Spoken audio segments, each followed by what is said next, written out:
Welcome back to Movie Recaps. Today I will show you a comedy, crime, thriller film from 2013, titled The Family. Spoilers ahead. Watch out and take care. Mafia hitman Rocco murders an Italian family of 4 in cold blood, believing them to be the Manzoni.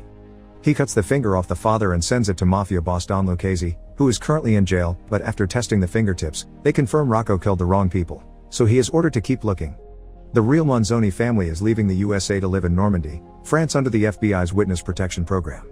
There's the father, Giovanni, who is also a mafia boss, his wife Maggie, his children Belle and Warren, and their dog, Malavita. The reason why they are constantly moving and changing their names is Don Lucchese, who many years ago tried to kill Giovanni for being his rival mafia boss. Giovanni counterattacked by snitching on him to the police, sending him to prison, and now Lucchese's men are constantly looking for him for revenge. The family arrives at their new house in the middle of the night. After turning on the power again and starting a fire, Giovanni pretends to take a look around the property, but in truth, he takes out a body from his car trunk and buries it in the backyard. The next morning, everybody gets ready to start a new day in their new lives. Maggie goes to check out the town and see if there's anything interesting to do or see. Her worst fears are confirmed by the waitress at the cafe she stops at, though. This is a small town and it has little to do in it. Then she goes to the convenience store to get groceries, where she overhears the clerk and some clients insult Americans, thinking Maggie won't understand them because they're speaking French. Furious, she grabs some alcohol and a gas tank from the shelves and throws them in the storeroom before proceeding to light a match and throw it in there too. Then she pays for her groceries pretty quickly and leaves the market right before her trap explodes. Afterward, she has lunch at a fast food place, where she gets people's shocked attention when she makes too much noise drinking her soda, and then she visits the church, getting the chance to befriend the priest. Belle and Warren go to their new school, and Warren quickly gets in trouble with some bullies, who beat him up in the bathroom after he talks to them in a very smarty-pants, sassy way. When lunchtime comes, he meets with his sister and tells her all the information he's already learned about who is who in school because he's forming a plan to start a small mafia group there. Once school is over, Belle begins to walk back home while a car with 4 teenage boys follows her around, asking her to hang out with them. At first, Belle refuses, but soon she gets lost in town and decides she may as well accept the ride. The boys, however, instead of taking her to her house, take her to a spot by the lake where teenagers usually hang out. Belle asks them to take her home, but the leader tells her to stay and relax before lowering the strap of her dress while his words are full of innuendo. Not willing to let them get away with this, Belle returns to the car to grab a tennis racket and uses it to beat up the boy before telling the others to behave more respectfully towards women. Then she takes the boy's car and drives it back to her home. Meanwhile, Giovanni goes to the property gate to smoke a cigarette, which he isn't supposed to do. He quickly notices there are FBI agents hidden nearby keeping an eye on him, and decides to go back inside to investigate the glass garden shed. After tossing a bunch of stuff out, he finds a typewriter and, seeing as it still works, he thinks it's finally time for him to write his memoir, describing how he took over the family business started by his grandfather decades ago. When he stops to take a break, he meets his neighbor through their connected backyards, and makes up a story about being a writer when he's asked what he does for a living. Later in the evening, while the family is having dinner together, they're visited Robert Stansfield, the FBI agent in charge of their case. After giving his approval of Giovanni's writer story, he asks him about a shop owner that disappeared recently, and Giovanni tells him he doesn't know anything about it, when actually, he killed him because he sold him some seafood that he claimed was fresh but it was actually frozen. This is the body he had in the trunk when he arrived. Stansfield reminds him not to get into trouble, and before leaving, he tells him that the FBI agents that will be protecting him from the house across the street are DeSicco and Mima. Then Giovanni joins her wife in bed and has a nightmare about the barbecue party he threw many years ago, which was the occasion Lucchese had chosen to strike. The following day, when Giovanni gets too distracted by his writing, Maggie demands to know what he's writing about and freaks out when she hears it's a memoir, since that could get them in big trouble. Then she grabs a tray of food she's prepared specially for DeSicco and Mima and leaves to take it to them after asking Giovanni to check the tap water, because it comes out brown and the plumber she's called won't show up. At school, Warren is starting to make contacts with the right people, using information and stolen goods to get them to work for him. Belle, on the other hand, had to beat up a girl in the bathroom for having stolen her pencil case. She also sees a very handsome guy in the cafeteria, and Warren informs him that's Henri, a college student acting as substitute teacher for math class. All the girls in the school want him, so Belle will have lots of competition if she wants to go after him, but she has a plan. She approaches Henri after class and asks him for private math lessons, which he accepts. Meanwhile, Warren meets his bullies outside the school and proceeds to beat them all up with the help of the contacts he's made. Back in the house, the plumber arrives over 40 minutes late, irritating Giovanni. His mood only gets worse when the man tries to unnecessarily change all the pipes in his house, so Giovanni beats him up with the tools he finds in the basement and then puts the body in the plumber's own van to take him to the hospital, where the doctor has trouble understanding how the man's body could have so many fractured bones from simply falling down the steps. While Rocco finds the family of the seafood shop owner and kills them all for not having information about Giovanni, he continues to write his memoir, talking about how he used to take good care of his old neighborhood back in Brooklyn. In the evening, Maggie scolds him for what he did to the plumber, and Giovanni retaliates by reminding her of the explosion she caused at the convenience store. Chatting about her fire obsession gets Giovanni excited, and the couple gets intimate right there on the couch. When the weekend comes, the family throws a barbecue party and invites all the neighbors, an idea they aren't very fond of, but Stansfield insisted so they could integrate themselves with the community better. Maggie asks Belle about this Henri guy she's invited and reminds her to use protection, but Belle tells her not to worry because she won't be having a quickie in some classroom. She'll choose the right time and place with the love of her life. Warren then arrives with various bottles of soda and tells his mother to stop making French food and to make American dishes instead because that's what the neighbors expect.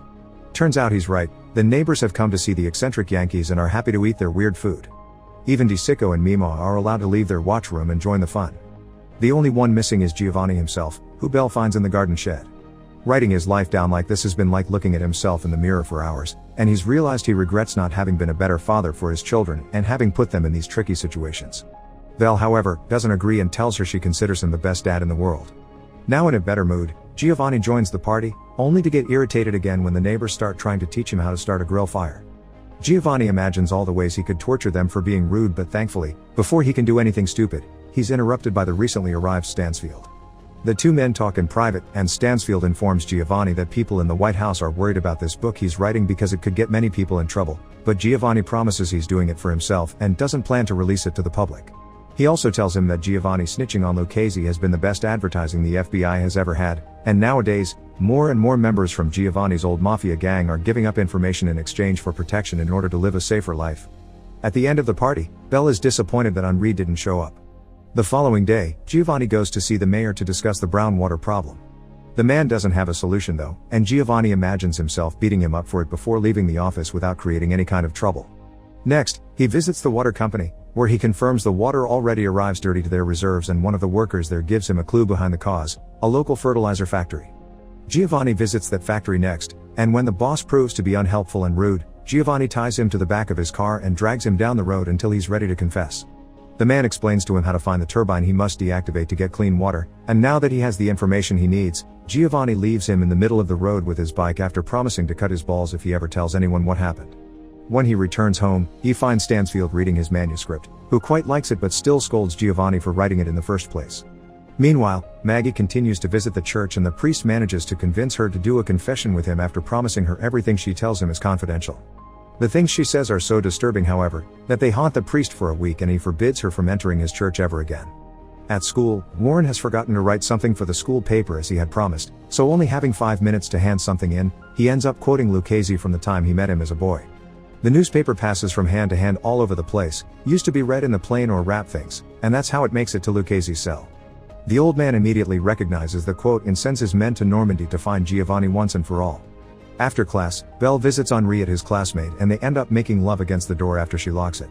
In the evening, Giovanni gets a call from one of the neighbors that came to the barbecue, inviting him to a film event the community shares every month. They watch a movie and then discuss it, and since next time they'll be watching an American classic, they want Giovanni there to guide the debate with his expertise as a writer.